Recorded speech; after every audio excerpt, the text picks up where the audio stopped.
ಇತ್ತೀಚಿನ ಸಂಚಿಕೆಗಳನ್ನು ಜಾಹೀರಾತಿನ ಕಿರಿಕಿರಿ ಇಲ್ಲದೆ ನೋಡಿ.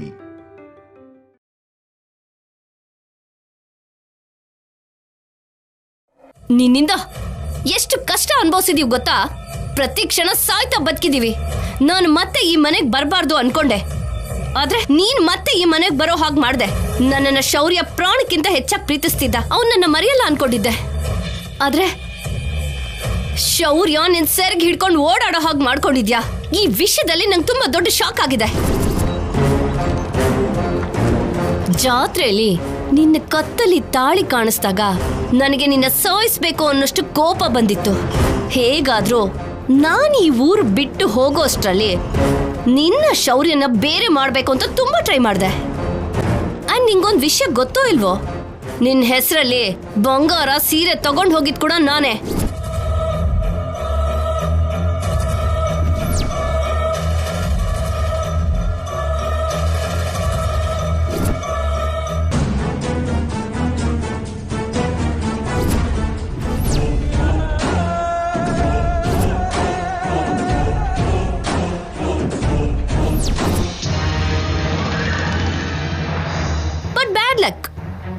ನಿನಗೂ ಶೌರ್ಯಂಗೂ ಮಧ್ಯೆ ಗ್ಯಾಪ್ ಕ್ರಿಯೇಟ್ ಮಾಡೋಕೆ ಆಗ್ಲಿಲ್ಲ.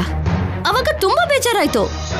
ನನ್ನ ಅದೃಷ್ಟ ಚೆನ್ನಾಗಿದ್ದೋ ನಿನ್ನ ಅದೃಷ್ಟ ಚೆನ್ನಾಗಿಲ್ದೇನೋ, ಆ ಸಿದ್ದು ಬುದ್ಧಿ ಏನು ಅಂತ ನಿಜ ಗೊತ್ತಾಗೋಯ್ತು. ಒಂದು ಕ್ಷಣ ನನ್ಗೇನು ಅರ್ಥ ಆಗ್ಲಿಲ್ಲ. ನಾನ್ ನಂಬಿದ ಪ್ರೀತಿ ನನಗ್ ಸಿಗ್ಲಿಲ್ಲ. ನನ್ನನ್ ಪ್ರೀತಿಸೋ ಪ್ರೀತಿ ನನಗಿಲ್ಲ. ಹೆತ್ತು ಮಗು ನನ್ನ ಹತ್ರ ಇಲ್ಲ. ಇಲ್ಲಿಗೆ ಬಂದು ನನ್ನ ಮಗುನ ನನಗೆ ಕೊಡಿ ಅಂತ ಕೇಳೋಣ ಅನ್ಕೊಂಡ್ರೆ ಶೌರ್ಯನ್ ಕೋಪದ ಬಗ್ಗೆ ನನಗೆ ಗೊತ್ತಿತ್ತು. ಕಾಣಿಸ್ಕೊಂಡ್ರೆ ಸುಟ್ಟು ಹೋಗ್ತಾನೆ. ಏನ್ ಮಾಡ್ಬೇಕೋ ಅರ್ಥ ಆಗ್ಲಿಲ್ಲ. ಕೊನೆಗೆ ಸತ್ ಹೋಗೋಣ ಅಂತ ಫಿಕ್ಸ್ ಆಗೋದೆ. ದೇವ್ರೆ ಕಳ್ಸಿರೋ ಹಾಗೆ ನಮ್ಮ ಗಂಡ ಶೌರ್ಯ ಅಲ್ಲಿಗೆ ಬಂದು ನನ್ನನ್ನ ಕಾಪಾಡ್ದ.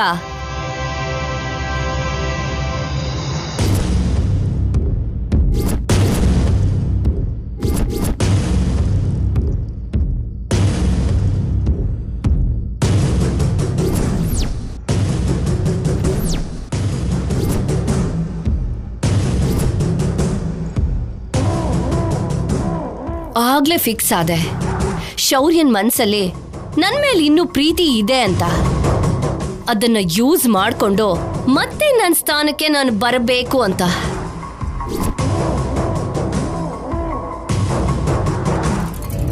ನೀನ್ ನನ್ನ ಬೆರಳು ಹಿಡ್ಕೊಂಡು ಸಪ್ತಪದಿ ಹಾಕ್ತಿದ್ರೆ 7 ಜನ್ಮಕ್ಕೂ ನೀನೇ ನನ್ನ ಹೆಂಡತಿ ಅನ್ಕೊಂಡಿದ್ದೆ. ಬಟ್ ಮನೆಗೆ ಬಂದ್ಮೇಲೆ ಅರ್ಥ ಆಯ್ತು, ಇಲ್ಲಿ ಸಿಚುವೇಶನ್ ನಾನು ಅನ್ಕೊಂಡಿರೋಷ್ಟು ಸುಲಭ ಅಲ್ಲ ಅಂತ. ಮನೇಲಿ ಎಲ್ಲಾರ್ಗೂ ನನ್ನನ್ನ ಸೋಯಿಸ್ಬೇಕು ಅನ್ನೋಷ್ಟು ಕೋಪ ಇದೆ.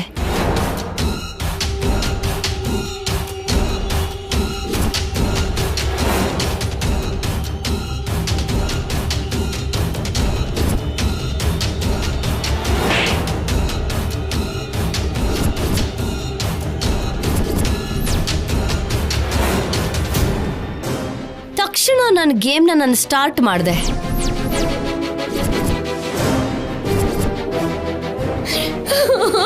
ಹಾಗನ್ಬೇಡಿ ಅಮ್ಮ, ಬೇಕು ಅಂದ್ರೆ ನಾನು ಇಲ್ಲಿಂದ ಹೊರಟು ಹೋಗ್ತೀನಿ. ನನ್ನ ಮಗುನ ನನಗೆ ಕೊಟ್ಬೇಡಿ. ನನಗಿನ್ನೇನು ಬೇಡಮ್ಮ. ಕೂಲಿ ಕೆಲಸ ಮಾಡ್ಕೊಂಡಾದ್ರೂ ಬದುಕ್ತೀನಿ.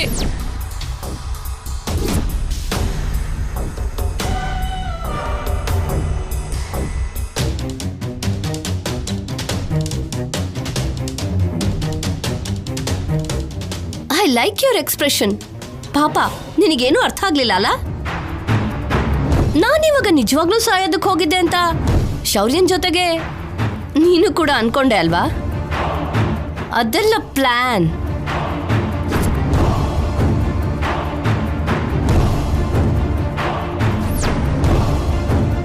ಈ ಕಲ್ಯಾಣಿ ಏನೋ ಒಂದು ಹೇಳಿ ಶೌರ್ಯನ್ ಮನಸ್ಸನ್ನ ಬದಲಾಯಿಸೋ ತರ ಇದ್ದಾಳೆ. ಶೌರ್ಯ ಅವಳ ಮಾತನ್ನ ಕೇಳಬಾರ್ದು. ಶೌರ್ಯನ್ನ ಡೈವರ್ಟ್ ಮಾಡಬೇಕು. ಹೇಗೆ?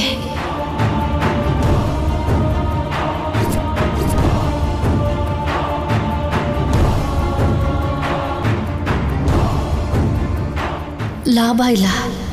ಶೌರ್ಯನ ಗಟ್ಟಿಯಾಗಿ ನಂಬಿಸ್ಬೇಕು.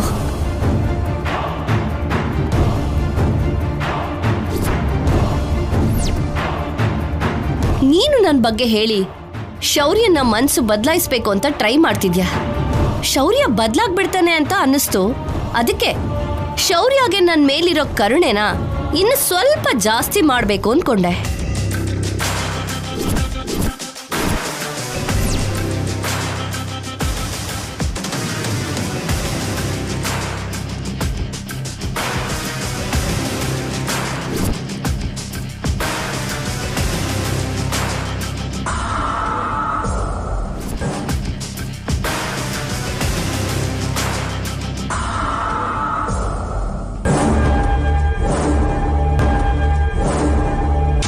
ಏನು ನಾನ್ ಕೊಟ್ಟಿರೋ ಶಾಕ್ಗೆ ಮೈಂಡ್ ಬ್ಲಾಕ್ ಆಯ್ತಾ?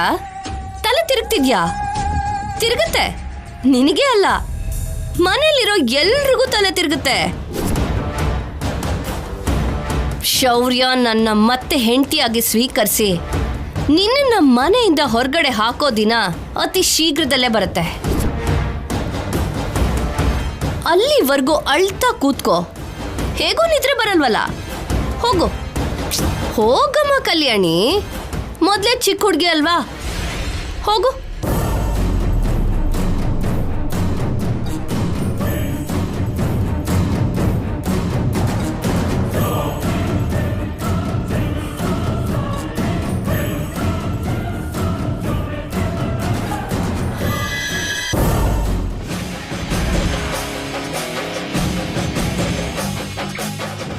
ಇದೆಲ್ಲಿಂದ ಬಂತಪ್ಪ ದೇವ್ರೆ ತಲೆನೋವು?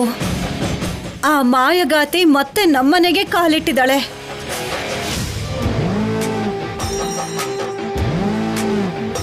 ಅಷ್ಟಕ್ಕೂ ನಮ್ಮನೆ ಮರ್ಯಾದೆ ತೆಗೆದ್ಲು. ನನ್ನ ಶೌರ್ಯನು ನೋಡಿದ್ರೇನೆ ಹೆದರ್ಕೋತಿದ್ಲು. ಅಂಥವಳಿಗೆ ಅಷ್ಟು ಧೈರ್ಯ ಹೇಗ್ ಬಂತು ಅಂತಾನೆ ಅರ್ಥ ಆಗ್ತಿಲ್ವೇ. ಈ ಮನೇಲಿ ಈಗಾಗ್ಲೇ ಆ ಕಲ್ಯಾಣಿ ತಲೆನೋವು ಜಾಸ್ತಿ ಆಗಿತ್ತು. ಅವಳನ್ನ ಹೇಗಪ್ಪ ಮನೆಯಿಂದ ಆಚೆ ಹಾಕೋದು ಅಂತ ಯೋಚಿಸ್ತಿದ್ರೆ ಜೊತೆಗೆ ಇವಳು ಬೇರೆ ಬಂದು ಗಂಟು ಬಿದ್ಲು. ಇಬ್ಬರನ್ನು ಒಟ್ಟಿಗೆ ಮನೇಲಿ ನೋಡ್ತಾ ಇದ್ರೆ ನನ್ನ BP ಜಾಸ್ತಿ ಆಗ್ತಿದೆ. ಇವರಿಬ್ಬರನ್ನು ಈ ಮನೆಯಿಂದ ಹೇಗಪ್ಪ ಆಚೆ ಹಾಕೋದು ದೇವ್ರೇ? ಇವಾಗ ನಿನ್ ಮನ್ಸು ನೆಮ್ಮದಿಯಾಗಿದೆ ದಮಯಂತಿ. ನೀನ್ ಅನ್ಕೊಂಡ್ ಹಾಗೆ ಮನೆಯಲ್ಲಿ ಯಾರಿಗೂ ನೆಮ್ಮದಿನೇ ಇಲ್ದಿರೋ ಹಾಗೆ ಮಾಡ್ದೆ.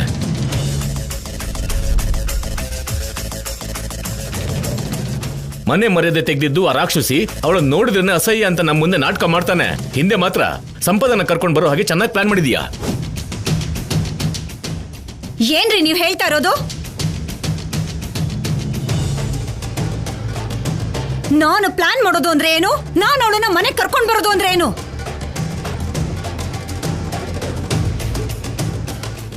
ನೀನು ಗಂಟ್ಲು ಹರ್ಕೊಂಡು ಕಿರ್ಚಾಡಿದ ತಕ್ಷಣ ನಿಜ ಸುಳ್ಳಾಗೋದಿಲ್ಲ ದಮಯಂತಿ.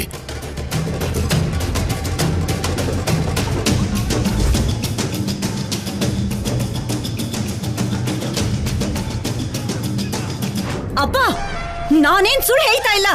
ನಾಟಕ ಆಡ್ಬೇಡ ದಮಯಂತಿ. ಇದು ಖಂಡಿತ ನಿನ್ ಕುತಂತ್ರ ಅಂತ ಅರ್ಥ ಆಗ್ತಿದೆ. ಯಾರ ಸಹಾಯನೂ ಇಲ್ದೇನೆ ಅಷ್ಟು ಧೈರ್ಯವಾಗಿ ಮನೆ ಹೊಸಲು ದಾಟೋ ಪ್ರಯತ್ನ ಮಾಡಲ್ಲ.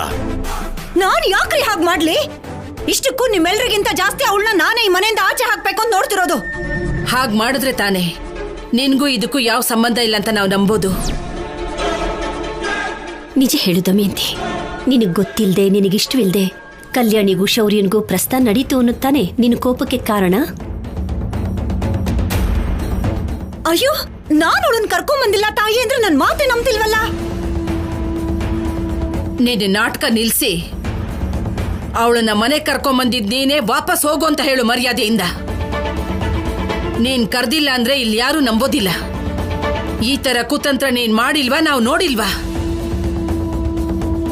ದುರ್ಯೋಧನ, ದುಶ್ಯಾಸನ, ಶಕುನಿ ಇವರೆಲ್ಲರೂ ಸೇರಿದ್ರೆ ನೀನು. ಅಮ್ಮ, ನಾನು ಮಾಡಿದ್ರೆ ಧೈರ್ಯವಾಗಿ ಹೇಳ್ತಿದ್ದೆ. ನಾನ್ ಯಾಕೆ ಹೆದರ್ಕೊಳ್ಳಿ?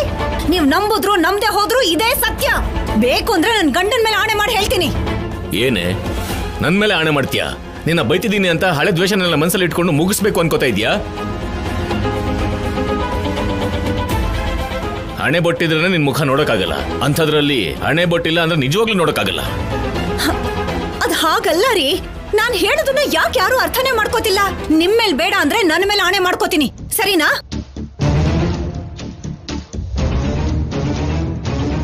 ಈಗ್ಲಾದ್ರೂ ನನ್ ಮಾತನ್ನ ನಂಬ್ತೀರಾ? ಇನ್ನೂ ನೀವು ನಂಬಲಿಲ್ಲ ಅಂದ್ರೆ ನಾನು ಸತ್ತು ನಂಬಿಸ್ಬೇಕು ಅಷ್ಟೇ.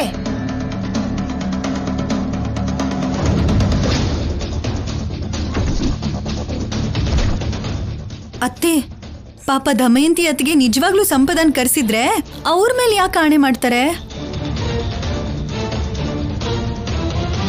ನಿನಗ್ ಅರ್ಥ ಆಗಿದ್ದು ಕಟ್ಕೊಂಡ್ ಗಂಡನ್ಗೆ ಹೆತ್ತ ತಾಯಿಗೆ ಅರ್ಥ ಆಗ್ತಾ ಇಲ್ಲಮ್ಮ. ಎಂಥ ಜೀವನನೋ ನಂದು. ನೋಡಿ, ನನಗೆ ಕಲ್ಯಾಣಿ ಅಂದ್ರೆ ಇಷ್ಟ ಇಲ್ಲ, ಅದು ಸತ್ಯ. ಸಂಪದ ಅಂದ್ರೆ ಅಸಹ್ಯ. ಅವಳನ್ ಕಂಡ್ರೆ ಸ್ವಲ್ಪನೂ ಇಷ್ಟ ಇಲ್ಲ. ನನ್ನ ಹಣೆ ಬರಹ ಏನಂದ್ರೆ ನನಗಿಷ್ಟ ಇಲ್ದೇ ಇರೋರೆ ನನ್ ಸೊಸೆ ಆಗಿದ್ದಾರೆ. ಥೂ, ನನ್ ಜನ್ಮಕ್ಕೆಷ್ಟು.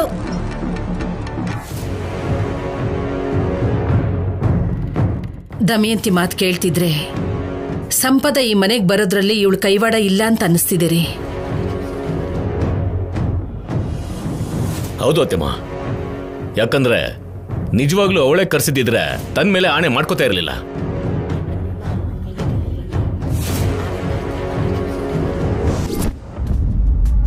ನಮ್ಮಮ್ಮ ಮೀನಾಕ್ಷಮ್ಮಂಗೆ ಸಂಪದ ಮನೆಗ್ ವಾಪಸ್ ಬಂದಿದ್ದಾಳೆ ಅಂತ ಗುಡ್ ನ್ಯೂಸ್ ಹೇಳ್ಬೇಕು. ಸಂಪದ ಇಲ್ಲಿಗೆ ಬಂದಿದ್ದಾಳೆ ಅಂತಂದ್ರೆ ಸಿದ್ದು ಅವಳನ್ ಬಿಟ್ಬಿಟ್ಟಿದ್ದಾನೆ ಅಂತ ಅರ್ಥ ಅಲ್ವಾ? ಅಂದ್ರೆ ನನ್ ತಮ್ಮ ನಮ್ಮಮ್ಮನ ಹತ್ರನೇ ಬಂದ್ಬಿಡ್ತಾನೆ. ಸಿದ್ದುಗೆ ಸಂಪದ ಅನ್ನೋ ದರಿದ್ರ ಹೊರಟೋಗಿ ಕಲ್ಯಾಣಿ ದರಿದ್ರ ಮೆಟ್ಕೊಂಡಿದೆ ಅಂತ ಅರ್ಥ.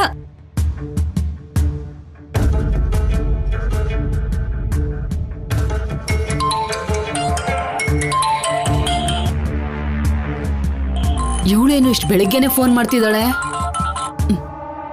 ಹಲೋ ಅಮ್ಮ, ನಿನ್ಗೊಂದ್ ಗುಡ್ ನ್ಯೂಸ್ ಹೇಳ್ತೀನಿ, ನನ್ಗೇನ್ ಕೊಡ್ತೀಯಾ?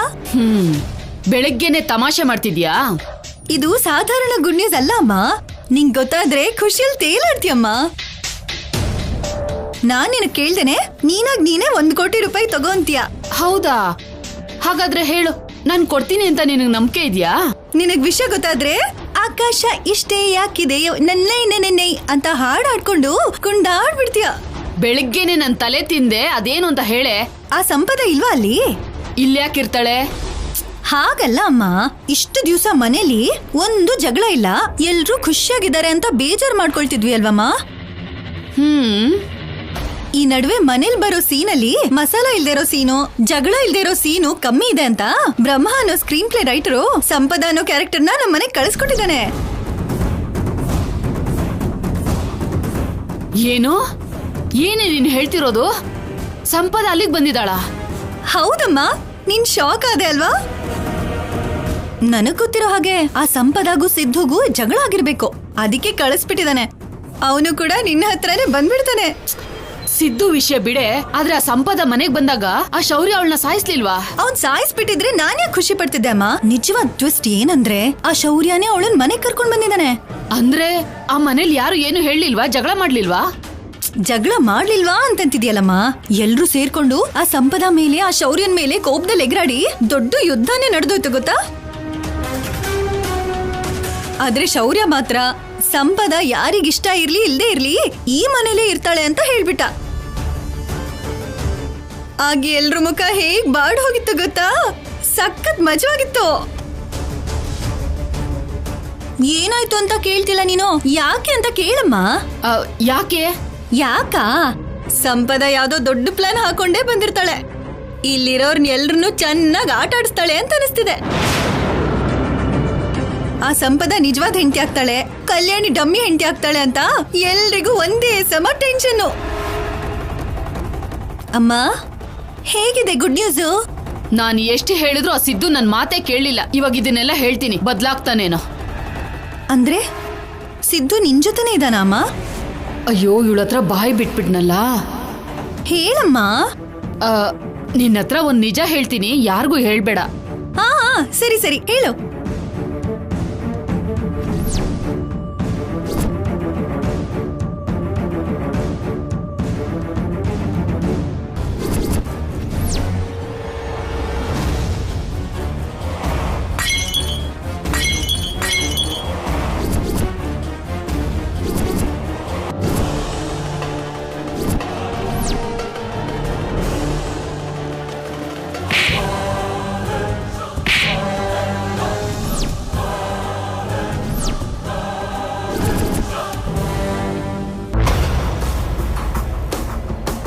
ನೀನು ಅಗತ್ಯ ಇಲ್ಲ, ನಿನ್ ಪ್ರೀತಿನೂ ಅಗತ್ಯ ಇಲ್ಲ.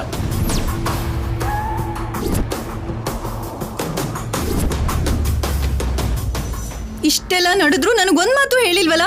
ಏನಮ್ಮ ನೀನು? ನಾನಷ್ಟು ದೂರ ಆಗ್ಬಿಟ್ನಾ ನಿನಗೆ? ನಿನ್ಗ್ಯಾಕೆ ಹೇಳಿ ಮನ್ಸ್ ನೋಯಿಸ್ಬೇಕು ಅಂತ ಹೇಳಿಲ್ಲ. ಹೌದಾ? ಹೌದು ಕಣೆ. ಅದ್ ಸರಿ ಬಿಡು, ಅಲ್ಲಿ ಏನ್ ನಡೆಯುತ್ತೋ ಅದನ್ನೆಲ್ಲ ವಿಡಿಯೋ ಮಾಡಿ ನನಗೆ ಕಳ್ಸು. ಹಾ ಸರಿನಮ್ಮ. ಸಿದ್ದುಗ್ ಅದನ್ನ ತೋರಿಸಿ ಮನ್ಸ್ ಬದಲಾಯಿಸಿ ಮಹಾಲಕ್ಷ್ಮಿ ಜೊತೆ ಮದುವೆ ಮಾಡಿಸ್ತೀನಿ. ಸರಿ ಆಯ್ತಮ್ಮ.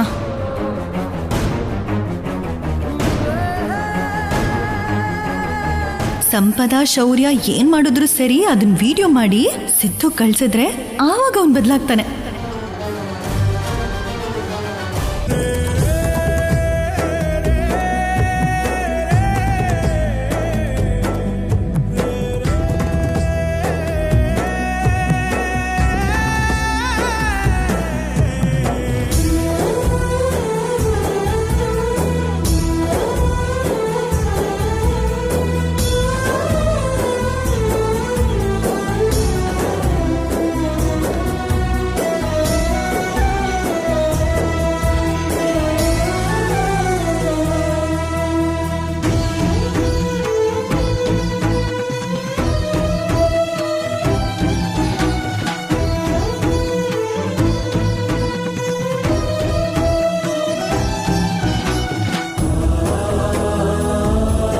ಈ ಕಲ್ಯಾಣಿನೇ ಮಗುಗಮ್ಮ, ಈ ಕಲ್ಯಾಣಿನೇ ಮಗುಗಮ್ಮ, ಈ ಕಲ್ಯಾಣಿನೇ ಮಗುಗಮ್ಮ.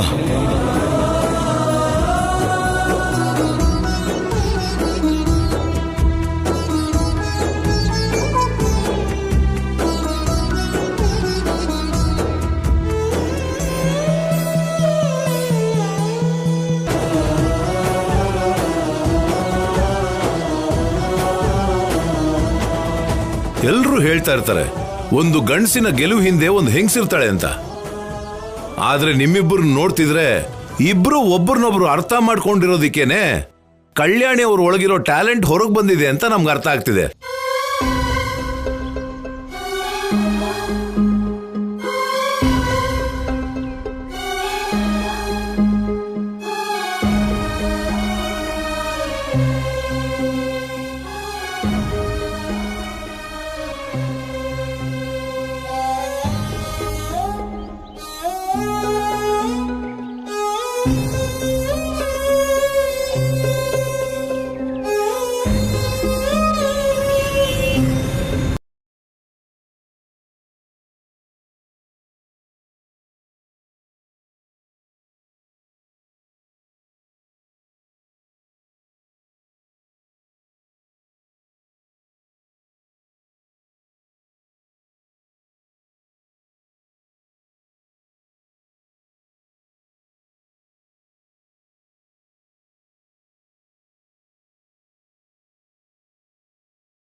ಅವಳಿಗೋಸ್ಕರನ ಈ ಕಣ್ಣೀರು? ಸಂಪದಾಗೆ ನಾನಂದ್ರೆ ಪ್ರಾಣನಮ್ಮ. ನನ್ನನ್ನು ತುಂಬಾ ಪ್ರೀತಿಸಿದ್ಲು. ಪಾಪ ಅಮ್ಮ ಸಂಪದ ಎಲ್ಲಿದ್ದಾಳೋ ಹೇಗಿದ್ದಾಳೋ, ಅಷ್ಟಕ್ಕೂ ಇದ್ದಾಳೋ ಇಲ್ವೋ ಅಂತಾನೆ ಗೊತ್ತಿಲ್ಲ ಅಮ್ಮ. ಸಂಪದ ಬಗ್ಗೆ ಯೋಚನೆ ಮಾಡ್ತಿದ್ರೆ ನನಗೆ ಕಂಟ್ರೋಲೇ ಮಾಡ್ಕೊಳಕ್ಕಾಗ್ತಾ ಇಲ್ಲ ಅಮ್ಮ. ಇಷ್ಟೊಂದು ಸೂಕ್ಷ್ಮ ಆದ್ರೆ ಹೇಗೋ ನೀನು? ಅವಳು ನಿನಗಿಂತ ಹೆಚ್ಚಾಗಿ ನಿನ್ನನ್ನು ಪ್ರೀತಿಸಿಲ್ಲ ಕಣಸಿದ್ದು. ಇಲ್ಲ ಅಮ್ಮ, ಅವಳ ಪ್ರೀತಿ ಬಗ್ಗೆ ನಂಗೆ ಗೊತ್ತು. ಏನು ನಿನಗೆ ಗೊತ್ತಿರೋದು? ಅವಳನ್ನ ಆಚೆ ಹಾಕ್ಬಿಟ್ಟೆ, ನನ್ನನ್ನ ಪ್ರಾಣಕ್ಕಿಂತ ಹೆಚ್ಚಾಗಿ ಪ್ರೀತಿಸ್ತಿದ್ಲು, ತಪ್ಪು ಮಾಡ್ಬಿಟ್ಟೆ ಅಂತ ಆ ಸಂಪದ ನಿನ್ಮೇಲೆ ಪ್ರೀತಿಯಿಂದ ನೊಂದ್ಕೊಂಡು ಕೆರೆನೋ ಬಾವಿನೋ ನೋಡ್ಕೊಂಡಿರ್ತಾಳೆ ಅಂತ ನೀನ್ ಇಲ್ಲಿ ಕಣ್ಣೀರ್ ಹಾಕ್ತಿದ್ಯಾ. ಆದ್ರೆ ಅವಳು ನೀನ್ ಆಚೆ ಹಾಕಿದ ತಕ್ಷಣ ಸದ್ಯ ದರಿದ್ರ ಹೋಯ್ತು ಅಂತ ಆ ಶೌರ್ಯನ ಹತ್ರ ಹೋಗಿದ್ದಾಳೆ.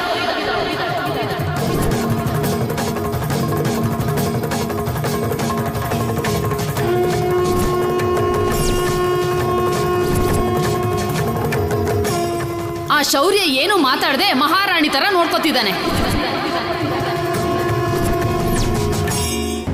ನೋ, ನಾನ್ ನಂಬಲ್ಲ ಅಮ್ಮ. ನೀನ್ ಸುಳ್ಳು ಹೇಳ್ತಾ ಇದ್ಯಾ. ನಿನಗ್ ಸುಳ್ಳು ಹೇಳೋ ಅವಶ್ಯಕತೆ ನನಗೇನಿದೆ? ನನ್ ಮೇಲ್ ನಂಬಿಕೆ ಇಲ್ಲ ಅಂದ್ರೆ ನಿಮ್ಮ ಅಕ್ಕನಿಗೆ ಫೋನ್ ಮಾಡಿ ಕೇಳು, ನಿಜ ಏನು ಗೊತ್ತಾಗುತ್ತೆ. ಅವಳಿಗೆ ನಿನ್ ಮೇಲೆ ಇರೋ ಪ್ರೀತಿಗಿಂತ ಅವಳ ಮಗನ್ ಮೇಲೆ ಆ ಶೌರ್ಯನ್ ಮೇಲೆ ಪ್ರೀತಿ ಜಾಸ್ತಿ. ಅದಕ್ಕೆ ಯಾವಾಗ ನೋಡಿದ್ರು ಶೌರ್ಯ ಎಷ್ಟು ಪ್ರೀತಿ ಮಾಡ್ತಿದ್ದ, ಎಷ್ಟು ಚೆನ್ನಾಗಿ ನೋಡ್ಕೋತಿದ್ದ ಅಂತ ಹೇಳ್ತಾ ಇದ್ಲು. ಇಷ್ಟಾದ್ರೂ ನಿನ್ ತಲೆಗೆ ಹೋಗ್ತಾ ಇಲ್ವಲ್ಲ ಇದು? ಅವಳೇನೋ ಶೌರ್ಯ ಜೊತೆ ಯುವರಾಣಿ ತರ ಇದ್ದಾಳೆ, ಅವಳನ್ನ ನೆನ್ಸ್ಕೊಂಡು ಕಣ್ಣೀರ್ ಹಾಕ್ತಾ ಕೂತಿದ್ಯಾ. ಶೌರ್ಯ ಯಾರತ್ತೆ?